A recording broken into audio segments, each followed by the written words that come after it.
Hi guys, it's Sarah from Little Rose 9314, and today I'm reviewing Traffic by Hopkins.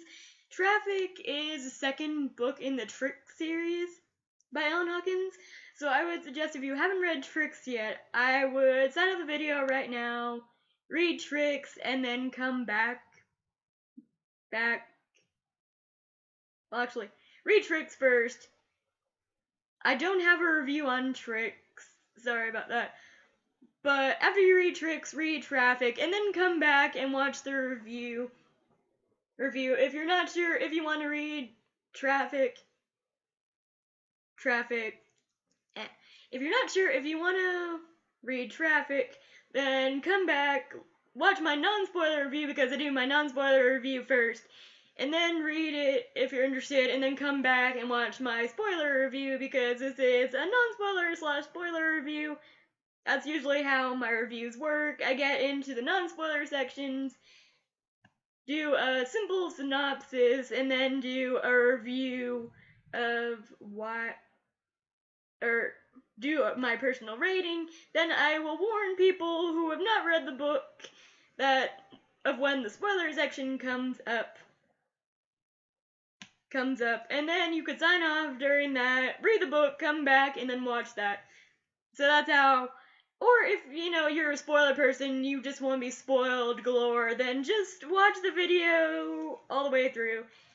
So, Tricks by Hopkins. Let's see. So now that I've explained that first, I will ask now for the people who have not read Tricks yet to sign off because I don't want to spoil Traffic for you. So, if you don't want to be spoiled for what the synopsis is about Traffic, then bye, non-spoiler people. Bye. But if you want to be a little bit spoiled because there's a non-spoiler section right around here, then go ahead and do so. I'm just saying I'm spoiling a little bit of Tricks for people who haven't read it yet. So, that. Okay, so, on the non-spoiler review section of this, we come back. It's been like maybe a month or two after what happened. I think it might be around like a week to a month. I never really got the time range around here, or I just ignored it. I don't know which one it was. But we come back. Let's see.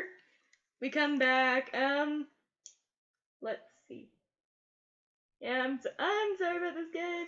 So, we have Eden, throughout the vast majority of this book, is in a facility for people who do prostitution, which isn't really a spoiler because it's in the beginning of the book, so that. And then we have Sev, who is homeless and whatnot, trying to find ways to make it in Las Vegas. So that was that one. I can't really say much about everything. And then we have Whitney, who, in the last book, she had a drug overdose. And yes, she is in this book. So that's why I said if you haven't read Tricks yet, not to get in here, because there is some spoilers for Tricks in here. And then we have Ginger, and she's also in a home, kind of like Eden is. So we have Eden and Ginger, and they're both in homes of prostitution. And then we have Cody, which I think is the saddest story out of all 5 of them in this book. I still like the stories I liked the most, which isn't really a spoiler per se in this one. I like Whitney's story, I like Cody's story, and I like Ian's story. The other 2 are just boring to me. I don't know why, but I gave this book about a 7 out of 10, mostly for reasons, and the ending, which I'm not going to get into unless you stick around for my spoiler section. So that's that one. So this book got a 7 out of 10. It would have been a hell lot better if the ending was better, but you never know. So that's it for my non-spoiler section. I gave this book a 7 out of 10 for a reason. If you want to stick around and find out what those reasons were, I suggest watching for the spoiler section. But if you don't want to be spoiled and you haven't read Traffic yet, I suggest go reading Traffic. Yes, it's kind of like, yeah, I only gave it a 7 out of 10, and Ellen Hawkins is one of my favorite authors, which is kind of saying this book wasn't up to par with my expectations when it comes to Ellen Hawkins, but it's still a good read. It's very, like most of her books, it deals with things that people don't like to talk about. This one mainly is about child trafficking. So if you want to read a book that is on much harder subjects, I would suggest picking up an Ellen Hawkins book. But if you love Ellen Hawkins and you've read this book, well, here's a spoiler section. So bye, non-spoiler people. Alright, so let's get into characters first. I always like to do characters first, mostly because I like to talk about characters. So we're gonna start with Cody first. Cody's story, I was really sad that he was paralyzed because of the gunshot wound he suffered in the last book, but it was sad. I mean, I've heard of paralysis before. I've been fortunate enough not to have to deal with that in my life, but there are some people who do have to deal with it. And then I like how it gets deeper into what paralysis could really do to you. I didn't know actually that sometimes you can't actually go to the bathroom if you're paralyzed, depending on where the gunshot landed. Cody is one of the people where the gunshot landed somewhere that affects his bladder and whatnot. So he's paralyzed from the waist down. He can't use the bathroom by himself, and people have to give him around-the-clock care. And at first, he's doing what most people who find out they're paralyzed do, which no one blames. He's going, in denial at first, and then he's accepting it, but he's still kind of like, I don't want anyone to care for me and whatnot. So I liked Cody's story. I liked how he is in this crappy situation, but he didn't let him bring him down for a long time in the book, which I liked. And then the next character I'm talking about, because I'm talking about people that are actually in the story, because there's 5 separate stories in this one. So I liked Bronny the most. Bronny was pretty cool. I like how even though her boyfriend cheated on her to get money and whatnot, she stuck by him when he was paralyzed, and you're the one who gave up on our relationship. I didn't, so that's why I'm sticking around. So I liked Ronnie. She wasn't gonna let Cody push her around. She was gonna be the best girlfriend she could be. She really helped him throughout all this book. So yay for Ronnie. So moving on to Ginger's story, because Ginger is the next character of discussion in my character discussion, because I can't discuss all the characters in this book, mostly because, yeah, there's way too many characters in this book to discuss all of them. So we're getting to Ginger, and Ginger in this book was not one of my favorite stories. It was kind of dull to me. All she really did was stay in the home for the vast majority of the book, and her mother is dying because she has cancer brought on by HIV.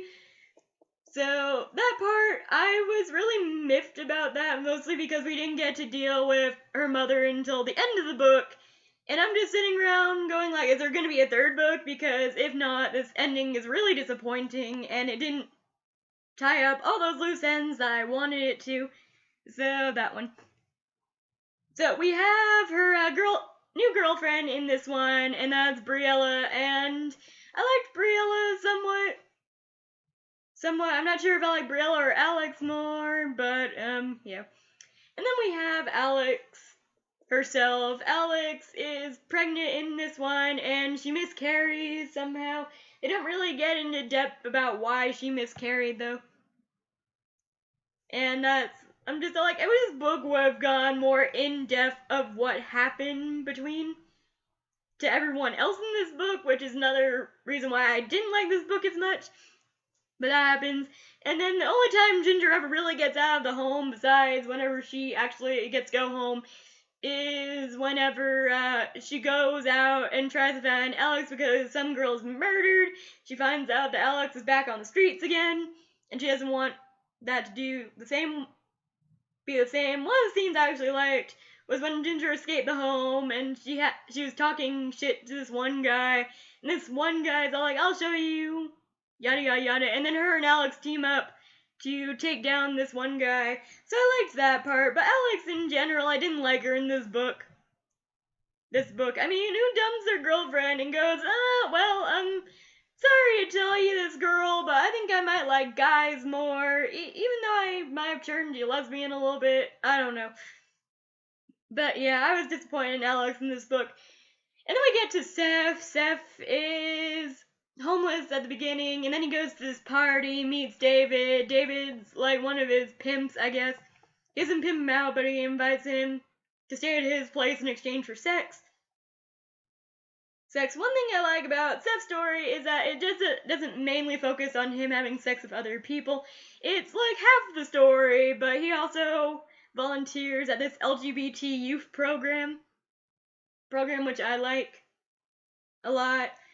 And then we have all the characters of Seth's story. I like Pippa, if that's how you say her name. It's a transgender character in the book, so there is a transgender in the book, and she's awesome. I like Pippa. And then we have his pimp. I like to call him his pimp because honestly, what else would I think of him as? And then they have David.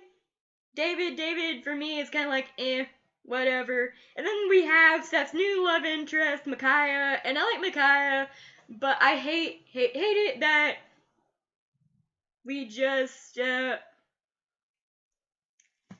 we get a little bit of Micaiah, and then Seth has to go home because Seth's dad is dying. Seth's dad dies in this one. Another part I liked about Seth's story is his father's apology note to him, because his father is awful, and I said it once, and I say it again, I hate parents who kick out their kids just because they're gay. I'm like, that's your child, and if you're doing that to your child's not the problem, you are. So, that was that. It was sad whenever his father died. I did like how his father was like, what I did was wrong, I'm sorry about that. It's sad that Seth didn't get to his father in time because his father does die before Seth could reach him. So that's sad. Seth, I don't know how you could continue Seth's story. That's why I'm kind of on the fence of if she's going to write a third book or not, because yeah, she could tie up some loose ends. Maybe like write a companion novel, maybe from the other people's point of view, because I wasn't feeling the end of this one for reasons. And then we get to Whitney's story. Whitney is in rehab at the beginning, and then she goes back home, and she has this relapse, and Whitney is addicted to heroin. She overdosed on heroin at the end of the last book. So this one, I like Whitney's story a lot because it actually had some meaning behind it. I liked the struggle she went through. I like how she just didn't go cold turkey. She had problems with it, yeah. So that was that. Whitney's parents, I liked them in this book. I mean, I didn't like it that they blamed themselves for their daughter's drug problem, because that was kind of on her, but whatever. Kyra, her sister, I do not like Kyra whatsoever. I didn't like Kyra, didn't really care for her much. And then in this book, the dumbest thing Whitney does is go contact Brian again. He has this little scene in here, and I hate Brian so much, so grr. Don't like Brian. And then she gets this new love interest named James, and I like James, but I wish we had more of him, which is why I kind of wish we had a companion novel, or this will be a trilogy. Who knows?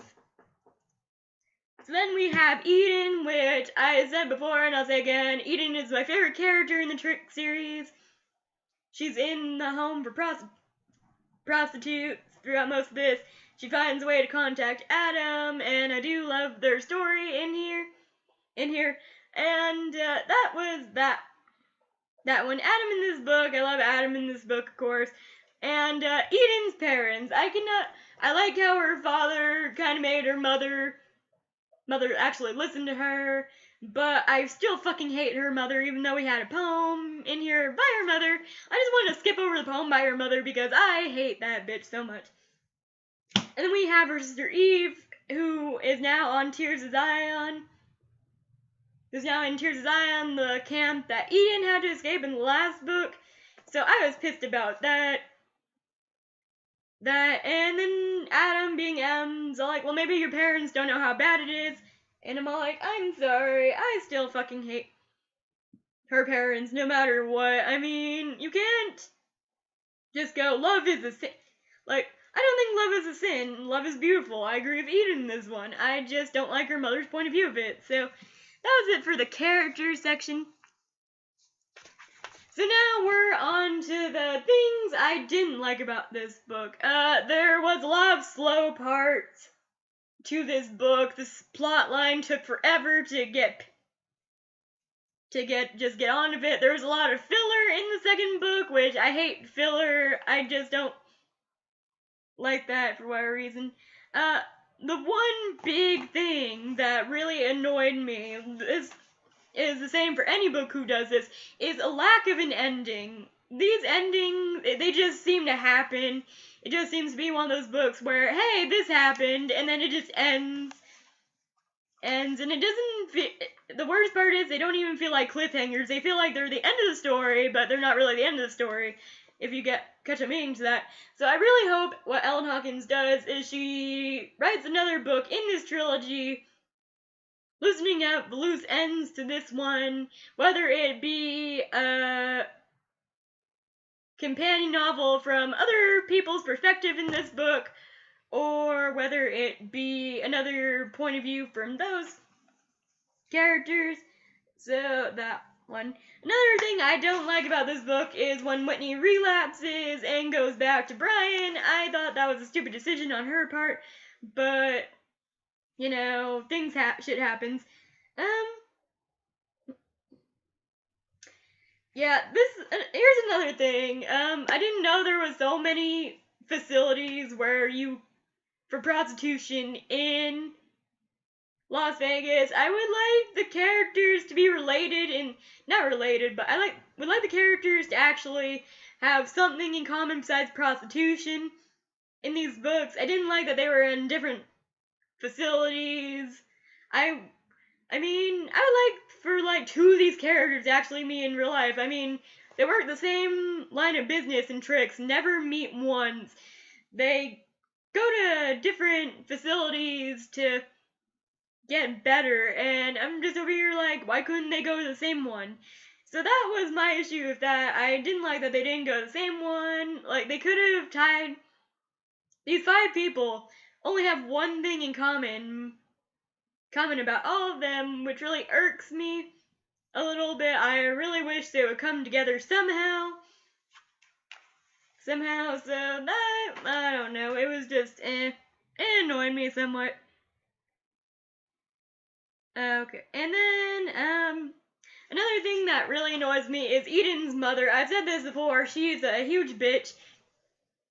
I will never respect Eden's mother, so that was the things I didn't like about this book. Now for things I did like about this book. So I like how the book explains the journey of what happens after someone is trying to get out of prostitution. That's nice. That was a nice touch. I liked Cody, Whitney's, and Eden's stories. They were all well executed, even though they did have shitty endings. But every single one of these stories has a shitty ending that doesn't end, for certain. So that was that. I liked that I actually finished the book in 2 days flat. I picked it up in my local library. I finished it. It was a very nice read. I liked the new relationships in the book, even though Eden and Adam are my OTP in this book. I liked the new ones, and I like the fact that Eden and Adam got engaged. That was one of my favorite parts in the book. I was all like, you suck it. You suck Eden's mother and Eden's father. You guys fucking suck. So that was that one. And then the one thing I love about this book was how it was different from Tricks a little bit. I liked how they had poems. Instead of having poems from the main characters, we get to have little tiny poems from the people who are involved with them, their friends, their families, their lovers. I totally loved that. I liked looking at their perspective, well, except Ian's mother. I don't care what that bitch thinks, honestly. So then we have favorite parts of the book, which there's 5 different stories, so I'm gonna have 5 different favorite parts. In Cody's story, I liked when him and Ronnie discussed their relationship, the part where Cody's all like, you shouldn't have to go through this, I'm the one who fucked up, you should find a guy who actually will love you and take care of you like I can. And Ronnie's just like, you know what, you were the one who decided to end this relationship, I wasn't, but I'm gonna stick by you anyway. So I liked Ronnie's perspective on this. And then Ginger, I liked when she told her grandma the things that Iris's men has been doing to her and what Iris has allowed. Honestly, another thing I didn't like is how they put the whole why Iris is the way she is thing in there. I don't want to feel sympathy for a mother who was so horrible, which I didn't really, but honestly, Steph's story, I liked when Steph saved Pippa from the people who were beating her up. And then for Whitney, I like her and James's date. And then we have Eden, and her and Adam's engagement, of course, is my favorite part. So that's that one. Another question is, do you like the first book or the sequel better? I like the first one better, mostly because it's more on topic about what this book is about. This one, you still deal with the topic of what the first book was about, but it wasn't like the first book. The first book will always be awesome for me. So I'm all like, would you like to have this turned into a movie? And maybe not for this one, mostly because I didn't really think Tricks needed a second book to tie up any loose ends. I actually didn't care what happened, but I'm like, okay, that happened. But that was that. Okay, well, that's the end of the the Traffic review. I hope you liked it. Another thing I want to show you guys is I actually got new merchandise, and well, not new merchandise, it's not for sale, but I actually got new stuff, and I was excited to get it. Also, I will be busy a lot this week, I'm moving, so if you see a different set the next time I shoot a video, that's why. I'm moving on Saturdays, so I won't be making videos for a little bit. Well, not a little bit, but most of them will be pre-recorded, honestly. But as for the new stuff I got, they're the cute little pop things. I got Lulu from The Fifth Element. I got one that my friend will probably be jealous that I have, if she doesn't have it, and that's Harley Quinn. And then one that me and my boyfriend share, well, actually, Lulu is his Christmas present. I've already shown it to him. And then this one is the one me and my boyfriend share, and that is Daenerys Targaryen from Game of Thrones. So that was that, guys. I hope you enjoyed the review. I hope it didn't bore you too much. And I will see you next time for another review. Bye, guys.